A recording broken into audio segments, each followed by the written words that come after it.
2 weeks, I will be chatting with ordinary people doing extraordinary things on their path to their own finish line. Hey, what's up, everybody? And welcome to episode 6 of Beyond the Finish Line. That sounds crazy to say. Time flies when you're having fun. Today we have my friend, Om Gandhi. Om is an ultra runner, co-owner of Run Try Bike. He co-hosts the Fireside Chats, Fiery Embers, and he also co-hosts with me on our new podcast, What's in Your Earbuds, on the Everyday Athlete Podcast Network. Today we get to sit down with and chat with Om about his introduction to ultra distances, his path to 200 milers. Om just completed the Tahoe 200, and I'd like to unpack that journey. And also, feel free to chime in with any comments or questions during the chat. Me and Om will get to those throughout the pod. Also, if you feel so inclined, you're digging the pod, please subscribe, rate, or review the Everyday Athlete Podcast Network, wherever you get your podcasts. The Everyday Athlete Podcast Network is building a great, fantastic community with even better hosts of podcasts, and we're growing. And without further ado, let's bring Om on and have this great chat with him. Hey, what's up, Joe? What's up, Om? It's How's it going? on the other side of all this. Yeah, it's weird. It's cool. Yeah. So, first of all, I'm stoked and honored. Ever since I got this opportunity, I wanted to have you on, and you're busy. There's been a lot of things going on, man. So I say let's just get in the nitty gritty of it and give introduce yourself. Tell us who you are. Yeah, totally. Om Gandhi is a Merrill professional trail athlete. Om Gandhi is one of the co-owners of Run Try Bike. At the core of it all, I like to go out and have adventures. I like to run all around the world and do extreme stage races. I love running long distances, 100 miles, a bunch of 200 milers. Did a 300 miler at Across the Years back in January, and I just love getting out there, having fun, eating good food, and meeting good people, and being part of this community. And just love representing who I represent in this community as a South Asian, and also just love repping the people who have gone from fat to fit, and trying to talk more about my mental health and sobriety story as well. So I think at the core of it, that's who I am.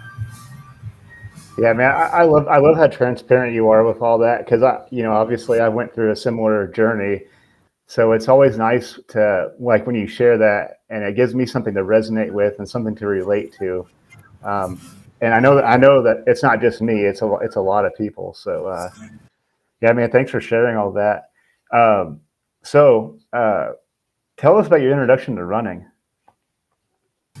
Yeah, I guess a good place to start is I don't come from an athletic background. I was 250 pounds when I was 18 years old. I was pre-diabetic.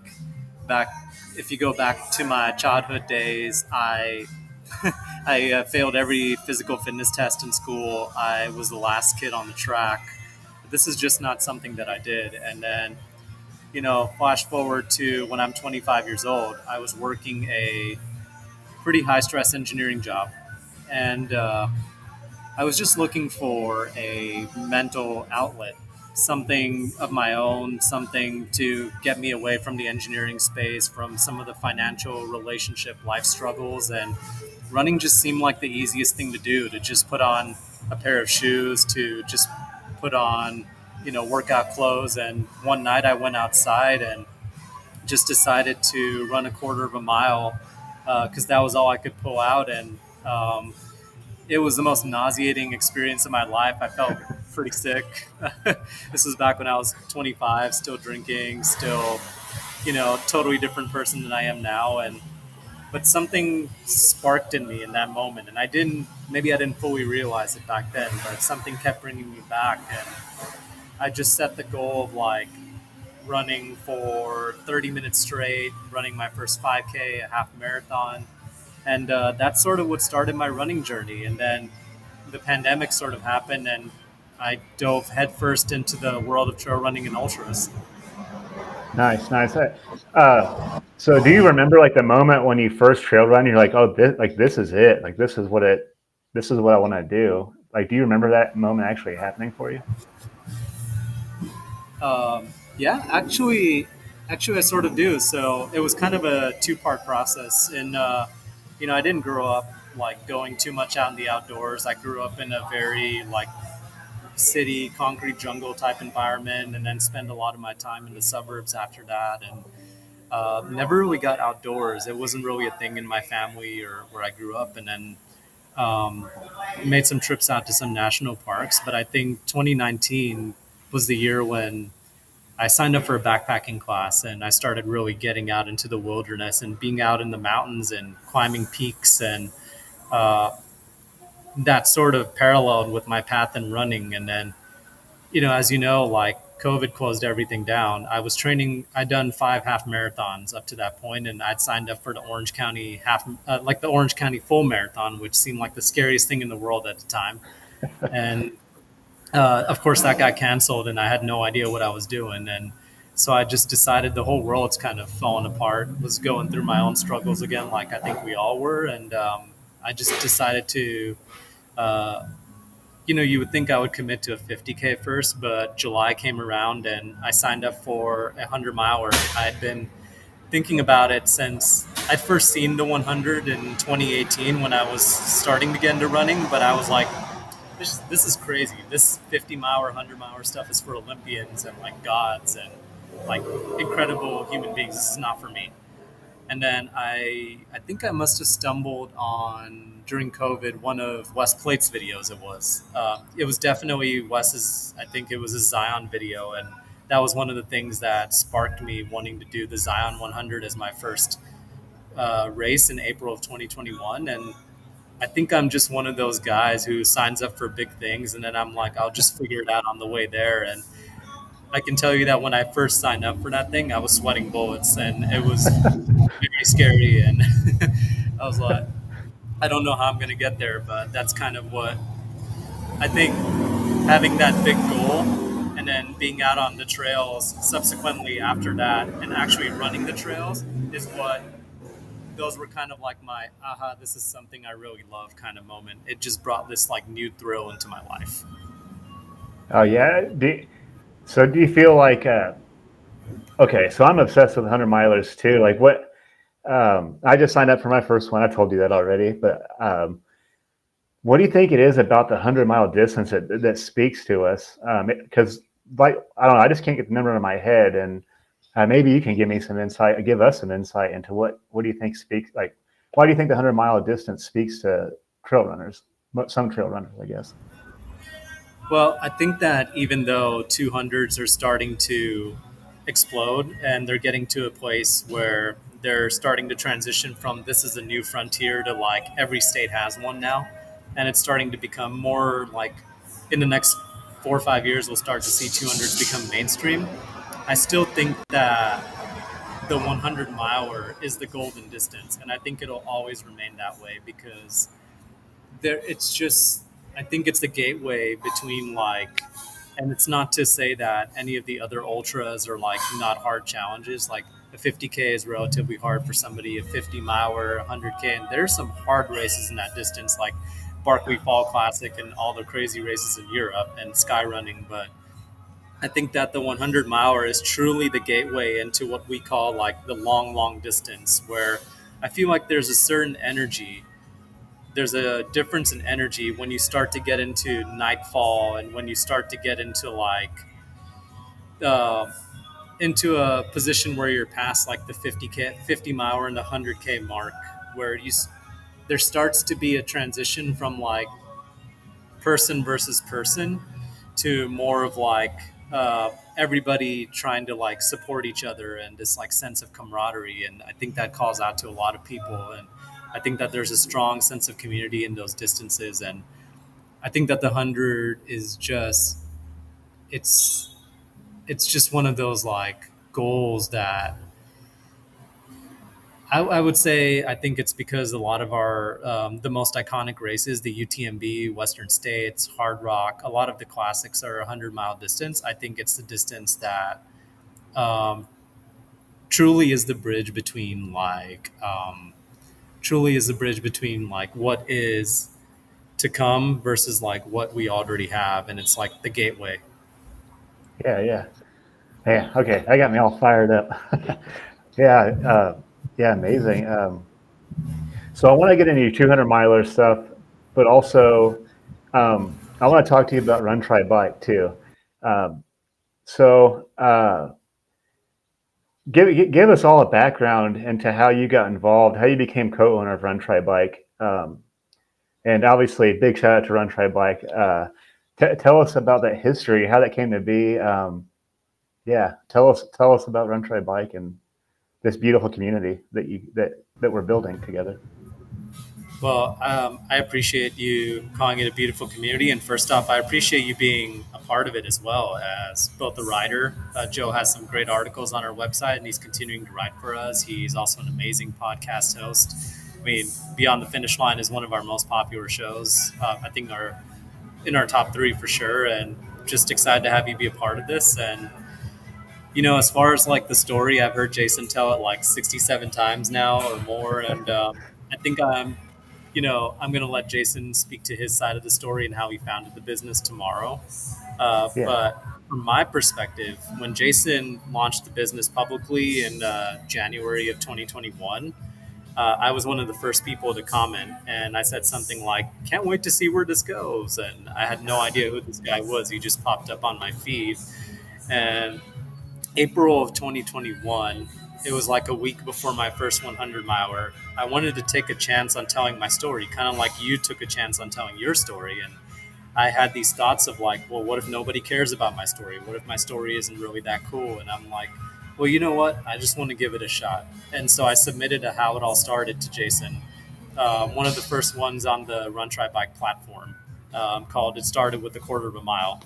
And and it changed everything. And I reached out to Jason a few months later as I was trying to get a writing business off the ground while still working for civil engineering. And I was one of the first people to start writing for the business as well. And I wrote an article. Fun fact is, I wrote an article called "How to Be the Importance of Positivity in Endurance Sports." And that article was what got me discovered by Merrill and made me a Merrill pro athlete. So a lot of what I've done is revolved around the business. But going back to Run Try Bike, March of 2022, as I was trying to find new ways to like build out a writing business and like expand into marketing, I told Jason like, I don't just write, I do social media. And Jason looked at me and he said, "Take it from me, I don't want it.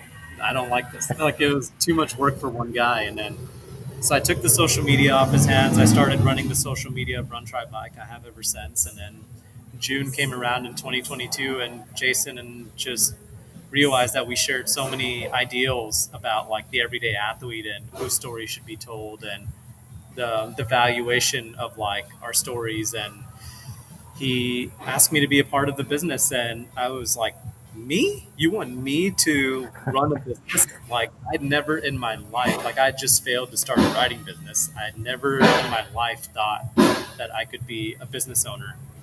And flash forward like 2 years now, and it's amazing where this thing has gone. And we're just so appreciative of all the love and support we've gotten. And I think, like you said, it's a beautiful community. I'm just proud of it and excited to see where everything goes. yeah, that's amazing. Yeah, it's amazing what happens when you just kind of say yes to something or kind of sign up for something scary. I took a chance, like you mentioned. I reached out to you, I think, and then same thing. I was just like, "What? No way!" Like, um, so that's awesome, man. Thank you for giving us that background. Uh, Glad to be a part of it too. Okay, so the big topic lately is Tahoe 200, which you just completed. Um, but I want to talk about 200 miles in general. So what? I guess I want to. I guess I want to know. You did like the usual progression. You did 100, 50 Ks, right, and then hundreds. You've done 50 milers. Like, when did you decide? Like, when did you put your finger on it? And you're like, I want to do this 200 miler. And which one was that too? When I submitted my story to Run Try Bike in April of 2021, there was another story that was submitted a week before to Jason. It was like the one I think right before mine, and it was about a guy named Hector Rodriguez who was doing the Triple Crown of 200s. And I was like, what is the Triple Crown of 200s? What is a 200 miler? So I started Googling it, and I think I saw uh, one of West Plate's videos again. I saw the Moab 240 video. I saw a Bigfoot 200 video by Kerry Ward that also got me like fascinated with the distance. And I'd spend so much time wrapping my head around like spending most of the year training for 100 that when I saw 200, it absolutely like blew my mind. I was like, there are people going farther than this. How far can we go? I kind of put it aside for a bit because I was like, at the time I was thinking I was going to be one and done with the 100 miler. Like it seemed like an impossible task to me, even with all the training I was doing. I'd done four 50Ks in training, and I'd also done like the Yeti Ultra 24-hour challenge and put down a lot of miles. But the 100 just seemed like this impossible feat to me. Um, and then Zion 100 came around. I struggled tooth and nail through that race. I got everything. I did almost a million things wrong in that race. I got trench foot. My feet were shredded. My nutrition was so bad. Like, I mean, I just I was so inexperienced. I had like Amazon socks, as opposed to like Invinjis. I didn't know what Invinjis were because I didn't have a lot of connections during COVID. And you couldn't get out Yeah. and talk to people and meet people, um, and so I came in. I finished the race. I came in as the DFL finisher with 2 minutes left to go, and that was like a whole crazy story. And there's like a finish line sprint of like an 11-minute pace that was the difference between finishing and not finishing the race. But after I finished that race and I crossed that finish line, I did have to go to urgent care, and I was fine. But my family was obviously worried and everything. But weirdly enough, going through that suffering for 36 hours made me realize like I do want to find out more about this 200 thing. And then Destination Trails tempted me in June of 2021. It was the first year that they released the registration for the entire Triple Crown. And it had always gone big, as you know, like going from 16 miles to registering for a 100 miler before I'd even done a 50K. So I was like, well, okay, I just did a 100 miler. I wonder what will happen if I register for the Triple Crown. And there's like a 2-year deferral policy. So I was like, okay, worst case, like I'll just defer it back. And it's deferred to this year. But yeah, I just went for it. And then I messaged Hector and I said, like, do you need any pacers or support crew for the Triple Crown? And I thought he was going to say no. And he asked me to support him and pace him for Bigfoot 200 and Moab 240. And I started really deep diving into this world. And Bigfoot 200 opened up, pacing and crewing that race opened up all the doors for me. That was actually the first time I met West Plate in person, too. It was like being awestruck at an aid station by a celebrity. I was like, oh my God, you're West Plate, man. But the summary of it. That's cool. I recently had a chance to chat with West Plate recently, and I was having some internet problems. I think I've already told the story, but I kind of want to share it. So things didn't work out, and I didn't get to be on his pod at the time. Hopefully, I will in the future. But I've got like a funny story about how I spent an hour on the phone with West Plate troubleshooting my Wi-Fi for me. That's cool. Yeah. I'm gonna have to tell him about that. But I just thought that was like the weirdest thing. It's like, man, this is West Plate. Like he's helping me with my IT problems. But I think I get to chat with him later on this week. So yeah, I love his stuff, and I think that's what's got me between you and Casey Sanders and him and Jennifer Goins on becoming ultra. I'm like really fired up about 200 miles. I know I haven't done my 100 miler yet, but this has all got me really fired up. And I don't know. Right now, it's just stoking a fire, and I think maybe I have a little bit of curiosity about this. So I want to So your introduction 200s was the Bigfoot 200, and then right, and then you went from that to Tahoe, right? Which is So what happened is I at this point I was registered for the Triple Crown, and now it was about like okay. how I was going to get there. So I knew the next step I had to take um, was get another 100 miler under my belt. I wasn't sure which one. I did a 24-hour race after Zion in 2021 and didn't really go that well, but obviously it was like 6 weeks after a 100 miler, so I kind of like was already wrecked. Ooh, And then I paced 50 miles at Bigfoot 200. I crewed, and then I paced okay. 50 miles at Moab, and then 41 miles 24.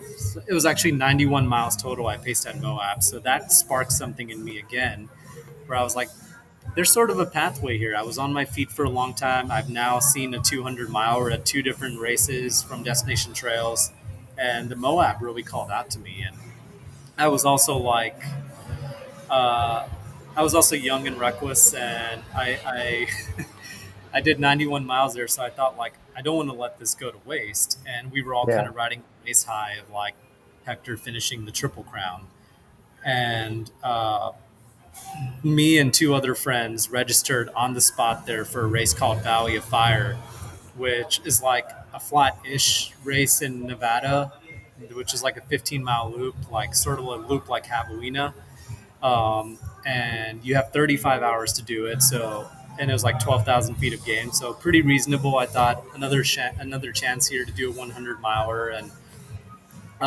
at that time, I also signed up for the Across the Years 72-hour race Yeah. because I wanted to see how I would handle multi-day setting. Because like I had done a 100 miler and I had gone through the night at Moab and Bigfoot pacing, but I figured the biggest gap between the 100 and the 200 was how I would handle multiple nights. And so I ended up doing Across the Years in December of 2021. Ended up getting third overall male. Ended up doing about 170 miles, and we raised $2,500 for a Ridgestone family through it. And I Yeah. still solicit money for them and raise awareness for them to this day. And that was what gave me the courage to put my name in the Moab 240 lottery, because I figured like, hey, if I get in, I do it, and I see how far I can go. And if I don't get in, I still have the Triple Crown anyways. So I got in to the Moab 240 in 2022 and did a bunch of races. I would say 2022 was a tough year and it changed a lot of things. Four of my six big races were DNFs, including the Moab 240. But we could definitely dive into that if you want to talk about Yeah. that more. Yeah, I do. I especially want to know, like, how do you bounce back from those? Like, what did you learn from these DNFs too? 2022 was a year that changed my trajectory as an athlete and a runner forever, because I think that common thing, and I can't speak for anyone in people who come from addiction, you know, uh, just to preface, I am like on my third year of sobriety now. I've also struggled with eating disorders, like ate too much growing up, didn't eat enough when I started losing weight, and food was like my first addiction, and then alcohol became my next addiction, and then once I became sober, there was like I kind of put almost all of my identity on like not just being like different things, like instead of having multi-facets, I became Om the Ultra Runner. And that was all I was, even though I had other things going on, because that was the thing that helped me sort of start to discover my true self. It became my new addiction. And I think that in 2022, I took on more than I could chew. And,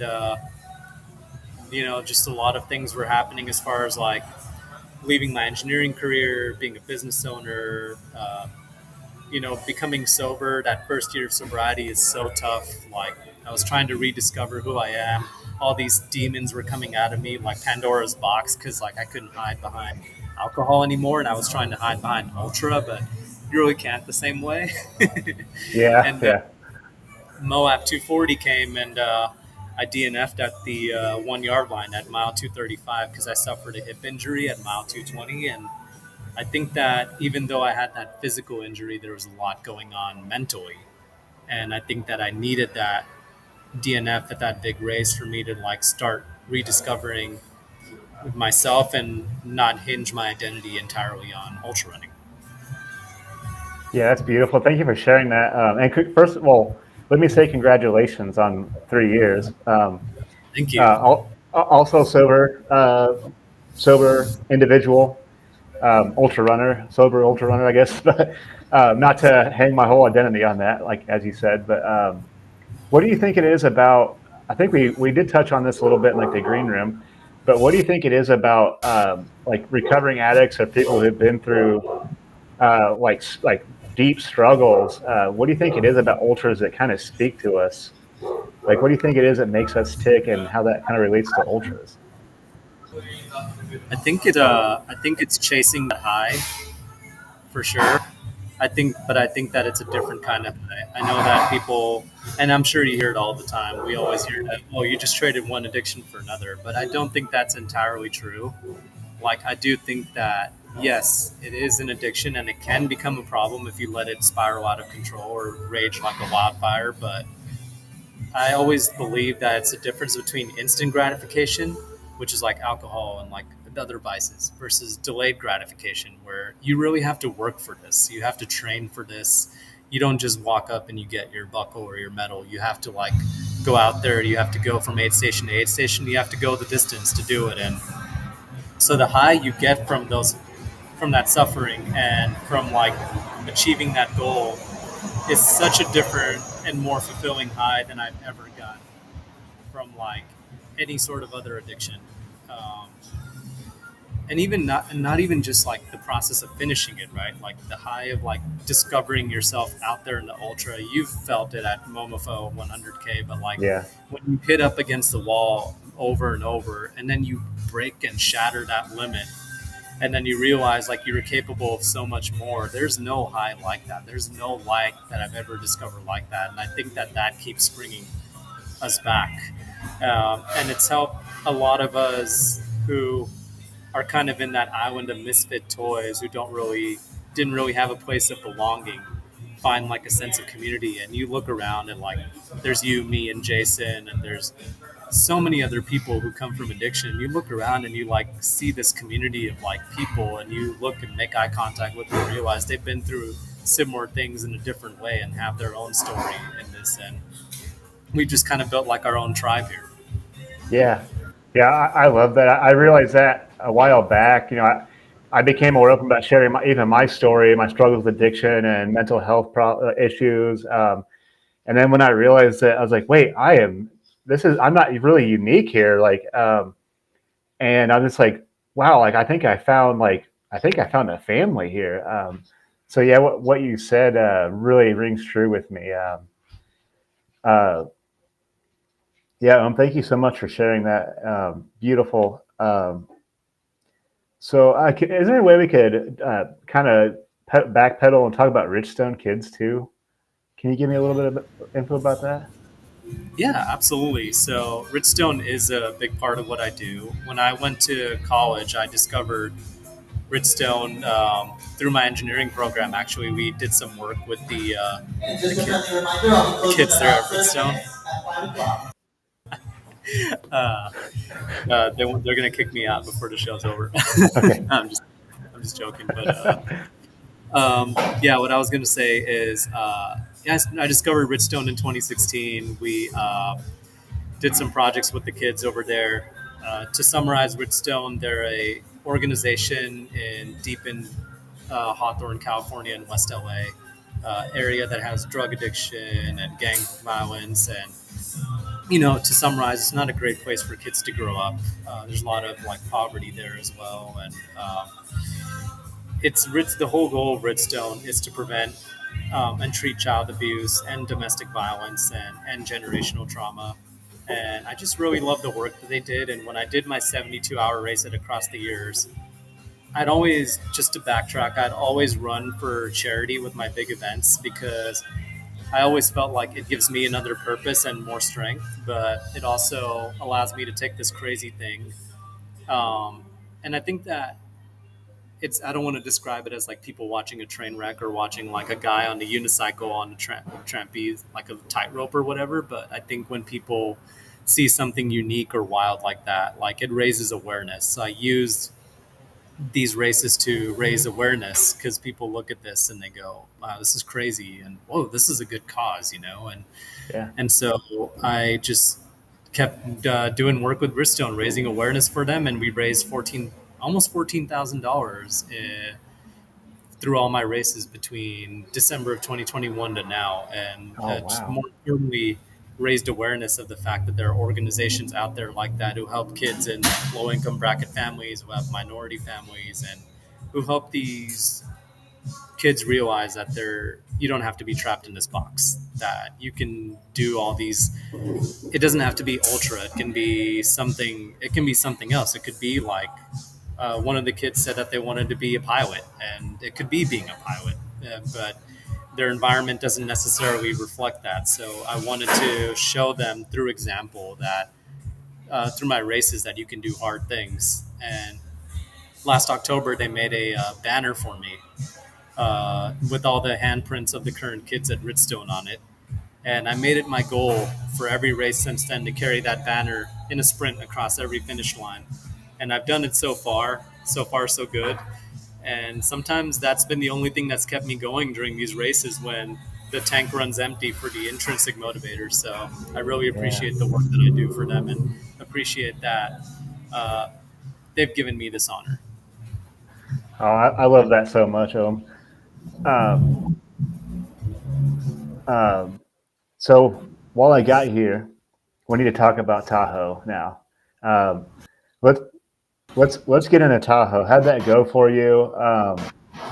Give us the nitty gritty, and then I had a little word come up that I want to talk to you about, and that's Stegosaurus. Tell us what that means too. Okay, As so soon to as I saw that, I was summarize, like, what? Okay.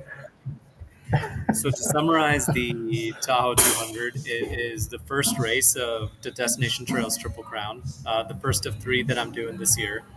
And the Tahoe 200 is a race that starts at almost 7,000 feet and goes all the way up to 10,000 feet. So it's a high altitude race. It gains about 35,000 to 38,000 feet, depending on whose watch you ask. It also the same, so it's like 75,000 feet of elevation.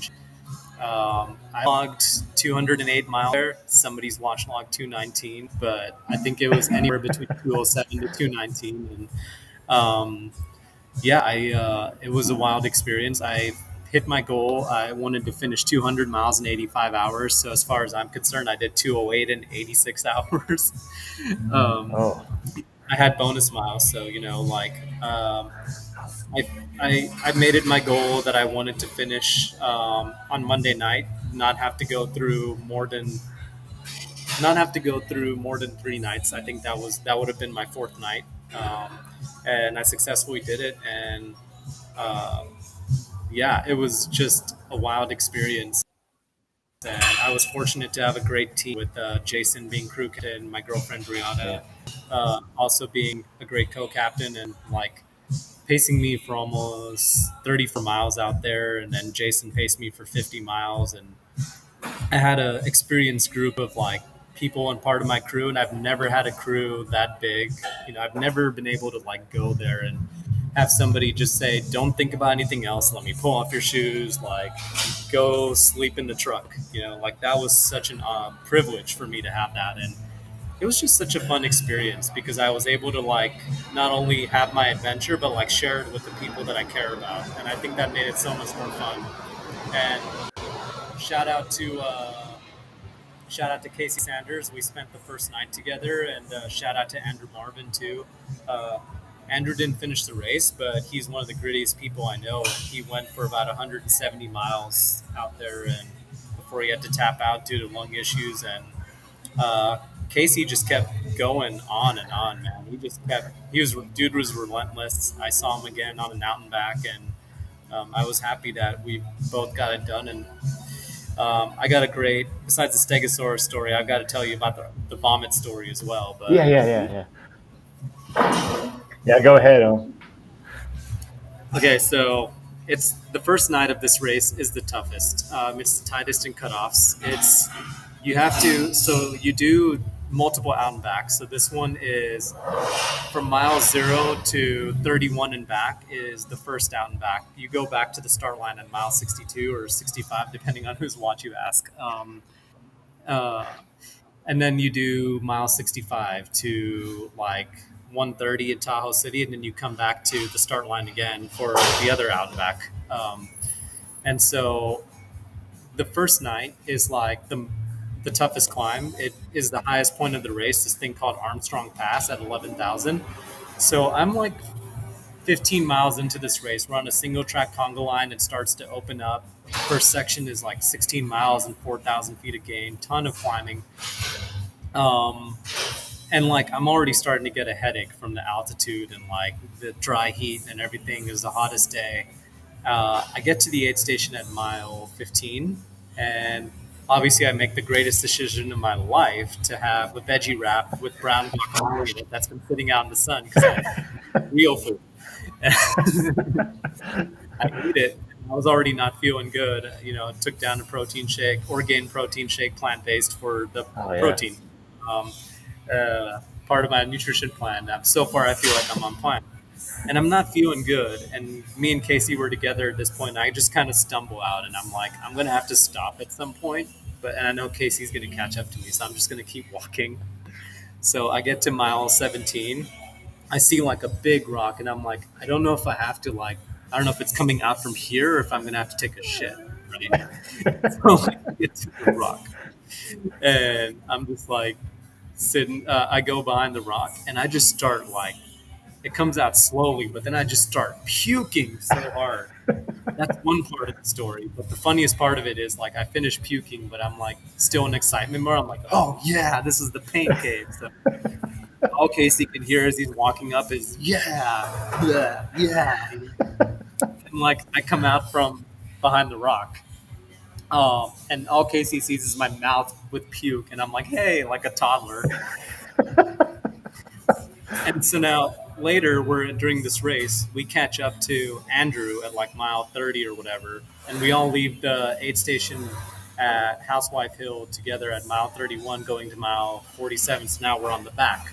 But this section is the most climb in any section in the entire race. It's like 15 miles and like 4,500 feet of gain.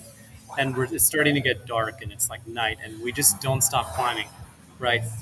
And me and Casey are jealous because like we ate like I drank a Coke, I had like some food, and but Andrew put down like 3 burgers while he was there, and I was like, how do you? Come on, right? And then so we're all climbing, but none of us wants to be the one to say, all right, we need a break because we're tired. And so I'm like, you know what? I'm gonna do it. We need a break, and they're both like, okay. So we we sit down at the rock. Casey's already feeling nauseous at this point. We don't know how Andrew's feeling. We all sit down like on this rock, like lean up against it together, and we're all sit down. Andrew's with me on the left, Casey's on the right. As soon as Andrew sits down, he goes, "Oh no!" And he just like puking, and he he puked all over his poles and his like his boot. But I didn't know this till later. But after the race, he told me that he felt bad because he thought he puked on my shoes. But me and Casey were just sitting there, and I look at Casey and I'm like, oh, uh. And I look at Casey and he's looking sick too. And so, we got to the next aid station. I had to leave them behind. They told me to keep going because I was doing good, and they both like napped there a bit longer. But that just, no matter how many times I tell that story, it just gets funnier and funnier. And me and Andrew just love it. It's amazing how comfortable you can get with someone puking and running behind you. I learned that just recently. Just It like, just cracks me up because it's like you sit down and like 5 seconds later you go from 0 to 100 and start puking and like but yeah, I mean, to summarize, that first day was the worst of all the days. Like I've never felt so bad on day one. Like it was so bad. I had a headache. I felt nauseous. I had to like take a nap and like really get my electrolytes back in to like start feeling good again. But yeah, after that, the vegan burritos saved me. oh, man. Yes, it sounds like it sounds like it got better as you went. I heard you talk a little bit about like day three magic or whatever. Is uh is that kind of what you experienced at Tahoe then? Like a day three like resurgence of energy?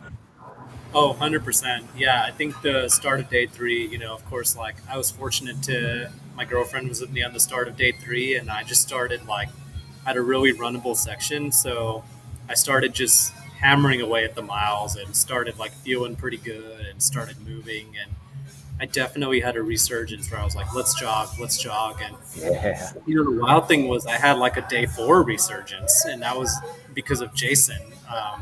Jason really pushed me at the end, especially like the last section. He was like, he asked me to leave it out there. He knew I had a goal. My timer was showing me at a 12:40 a.m. finish on the tracker, and then it went down to like 11:10 in like the span of like 5 miles because I just started like moving faster and like my I saw my crew's WhatsApp message. They're like, he's getting faster. Who does that? And like Yeah. it just kept going. But like yeah, I felt like I got stronger with every single day, and that was just an incredible feeling. I could see Jason being like the best pacer, like best hype person in a moment like that too. So I could understand how you could get faster. I had like a good FOMO watching you guys on like Instagram and Facebook and everything. It's like, man, this is so cool. Like it was really cool. Kind of having my vantage point watching it all go down, man. It really got me fired up and got me motivated too to push further. So, tell us about the Stegosaurus. I got to hear about this. So it's the start of day two. I got to Heavenly, the start line aid station. I set my sleep plan was sleep for an hour at Heavenly, just reset now that the sun is out, and leave at around 9 a.m. on the start of day two. And then when I got to the next aid station, like the first aid station at night at Village Green, the next two would be 90 minutes to get REM sleep. But I took an hour, and turns out day two was pretty dang hot to start out too, and there's like an 18-mile section going to like Spooner Lake, and I was on the struggle bus a bit. I took like a small nap, but it didn't seem to do anything, and I just kept moving and moving as best as I could. There's a bit of climbing, and you have to cross like this road on the section, and there's like a crossing sign, like the diagonal crossing sign. I look back at it and I see like a yellow stegosaurus, like the size of like a large dog, just like walking across the trail. And I'm like, oh, like I know you're not real, but that's pretty cool. And I text my group when I got reception, I'm like, I see a stegosaurus, or like I must have told them later. They're like, uh oh. So I like after that, I like slept for 15 minutes, woke up, and then hit like a runnable section and started feeling strong again. But it was really freaking funny, like to be able to see a dinosaur. And it happened a few times after that. Like I saw dinosaurs in the logs, I saw faces in the trees, and uh, even Jason started hallucinating at one point, and I think my girlfriend had a hallucination as well. But it was the Stegosaurus was the funniest thing, man. So, Oh, that's the best. Oh man. Well, thank you so much for sharing this with all of us. And obviously, we have to. I can't get take it. Can't take up too much of your time tonight. But we'll have to do a part two, obviously, because you've got tons of rad goals in front of you. Man, I'm honored to kind of be where I am and get to watch you do all this stuff. And like I said, it's a huge inspiration to me. I know you inspire a lot of other people. I just want to say thank you so much for coming on the pod, man. And and thank you so much. And I